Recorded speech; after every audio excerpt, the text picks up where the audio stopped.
मुसलमानों, डरने और घबराने की जरूरत नहीं है, डटकर मुकाबला करने की जरूरत है कि ये हिंदुत्व फोर्सेस की मुसलमानों के खिलाफ जंग है। पे एनएसए का 21 लोग वैसे बंद हैं और 5 पे एनएसए लगा दिया और एनएसए के बाद भी ईडी की इंक्वायरी करती है। हनुमान चालीसा अगर थोड़े से टाइम का है तो हमें तो अगर वो 24 घंटे की कथावाचक भी करें उससे भी कोई एतराज नहीं। हमारी अजान से क्या तकलीफ है उनको, वो हमारी अजान पे क्यों रोक लगाना चाहते हैं? ये जो शरपसंद लोग जो अजान के मुकाबले में हनुमान चालीसा पढ़ रहे हैं, कि अगर कोई अजान के मुकाबले में हनुमान चालीसा पढ़ रहा है तो उसे रोके।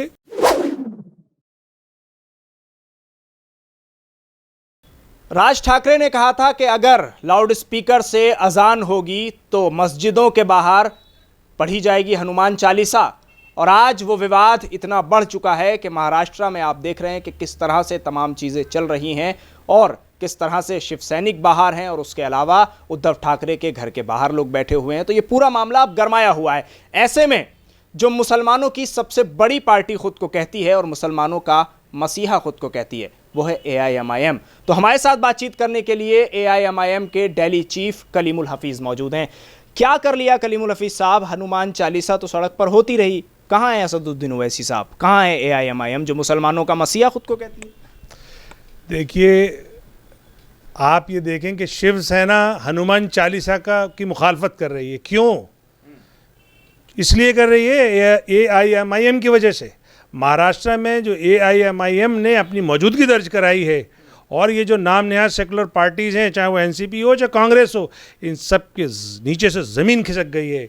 जब हमारे इम्तियाज़ जलील साहब जो सांसद है औरंगाबाद के, उन्होंने ये बात कही कि तुमसे बीजेपी को नहीं हराया जाएगा, बीजेपी को हम हराएंगे और अगर आपको अलायंस की ज़रूरत है तो आइए हमारे साथ, और NCP और कांग्रेस हमारे साथ अलायंस करें, हम हराएंगे बीजेपी को।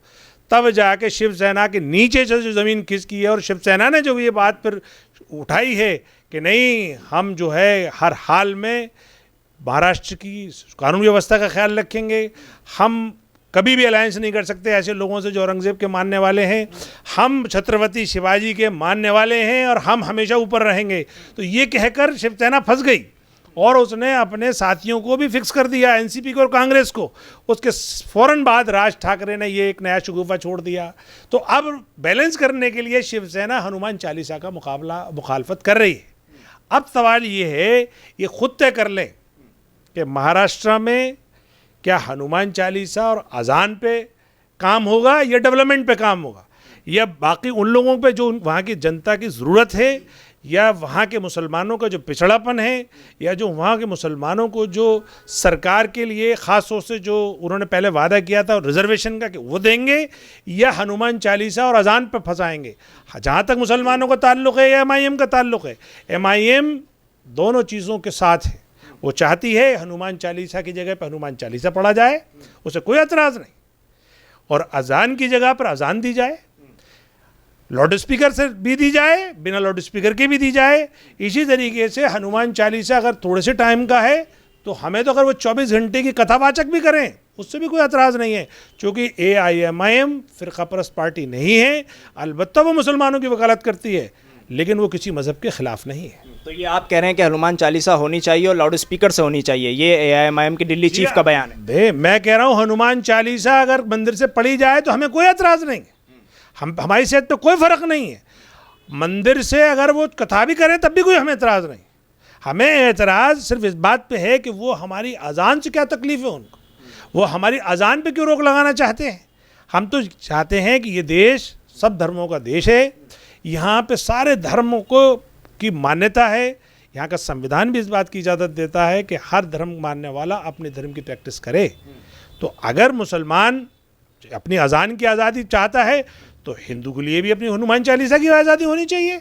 लेकिन ये जो शरपसंद लोग जो अजान के मुकाबले में हनुमान चालीसा पढ़ रहे हैं, तो ये तो एक लॉ एंड ऑर्डर सिचुएशन है, ये तो सरकारों की जिम्मेदारी है इसको रोकने की। ये तो एक तरह से समाज को बांटने, समाज में शर फैलाने, समाज को लड़ाने की कोशिश है। तो ये तो जहाँ पे भी जो सरकार है, भारत में वहाँ शिवसेना की सरकार है, कांग्रेस NCP उसके सपोर्ट में है, उनकी जिम्मेदारी है कि अगर कोई अजान के मुकाबले में हनुमान चालीसा पढ़ रहा है तो उसे रोके। लेकिन हनुमान चालीसा अगर मंदिर में पढ़ा जा रहा है तो उसमें क्या एतराज़? लेकिन यहाँ तो ये चीज़ सामने आ रही है ना कि मस्जिद के सामने जाकर हम पढ़ेंगे, तो ये किस तरह की एक, ये मान लीजिए कि राज ठाकरे ने जब बयान दिया था तो राज ठाकरे के बयान के बाद आज ये पूरा मुद्दा उठकर सामने आया है। देखिए, ये तो एक पैटर्न है पूरे मुल्क में, ख़ास तौर से भारतीय जनता पार्टी की जो सहयोगी संगठन है वीएचपी और हिंदू बजरंग दल, उन्होंने एक हिंदुओं के एक बड़े सेक्शन को रेडिकलाइज कर दिया और वो सेक्शन जगह जगह इस तरह की इश्यूज उठाता है, ऐसी बातें करता है कि जिससे मुसलमानों को तकलीफ़ पहुँचे, मुसलमानों की बेहुरमती हो, मुसलमानों को गुस्सा आए, मुसलमान अगर ज़रा सारा गुस्से में आकर कोई बात बोले फिर उस बात को लेकर उड़ जाए, फिर पूरा गोदी मीडिया दिन भर उस पर डांस करे, नाचे और फिर मुसलमानों को जिम्मेदार ठहराया जाए। उसके बाद फिर पीछे से सरकार आ जाए बुलडोज़र लेकर और उनके घरों को ढाया जाए। तो ये जो पूरा एक मोडस ऑपरेंडी है, पूरा ट्रेंड है, वो मुसलमानों को टारगेट करने का है। इसीलिए बैरिस्टर असदुद्दीन ओवैसी साहब ने कहा है कि इन बीजेपी ने मुसलमानों के खिलाफ जंग छिड़ रखी है। तो ये जंग का एक हिस्सा है, ये तरीक़े हैं उनके कि मुसलमानों को मुश्तइल करें और मुसलमान गुस्से में आकर कुछ भी बोलें। अभी अगर आप जहांगीरपुरी की घटना लें तो वहाँ क्या हुआ, वो जो रेडिकल एलिमेंट थे वो हाथ में तलवार और पिस्टल और फरसे और भाले और गड़ासी लेके पहुंच गए और मस्जिद के आगे उन्होंने वो तांडव शुरू किया कि अपने चाकू तलवार ज़मीन में मारने लगे और आखिरकार वो झंडा लगाने की उस पर कोशिश की, भगवा झंडा लगाने की मस्जिद पे, फिर पथराव किया। उसके बाद मुसलमानों ने अपने दिफा में अगर उन पे पथराव कर दिया तो सारा इल्ज़ाम मुसलमानों पे। उस दिन से गोदी मीडिया चीख रहा है 5 पे एनएसए लगा, 21 लोग वैसे बंद हैं और 5 पे एनएसए लगा दिया और एनएसए के बाद भी ईडी की इंक्वायरी कर दी। तो ये जो, और उसके बाद दिल्ली प्रदेश के अध्यक्ष के लेटर पे एमसीडी ने उनके घर ढा दिए, सुप्रीम कोर्ट के मने करने के बावजूद भी ढाते रहे हो। तो ये जो सारी संस्थाएं साथ हो गई, यानी ना तो अदालत का डर, मीडिया उनके साथ ही है, जो 90% मीडिया है वो गोदी मीडिया है, वो उन्हीं का फेवर दिखाता है। संस्थाएं यानी कि एमसीडी, डीडीए, पुलिस उनके साथ खड़ी है और ख़ुद तो वो है ही जहर उगलने के लिए काफ़ी। तो बताइए, ये जब सारी संस्थाएं मुसलमानों के ख़िलाफ़ हो जाएंगी तो ये जंग नहीं है तो क्या है।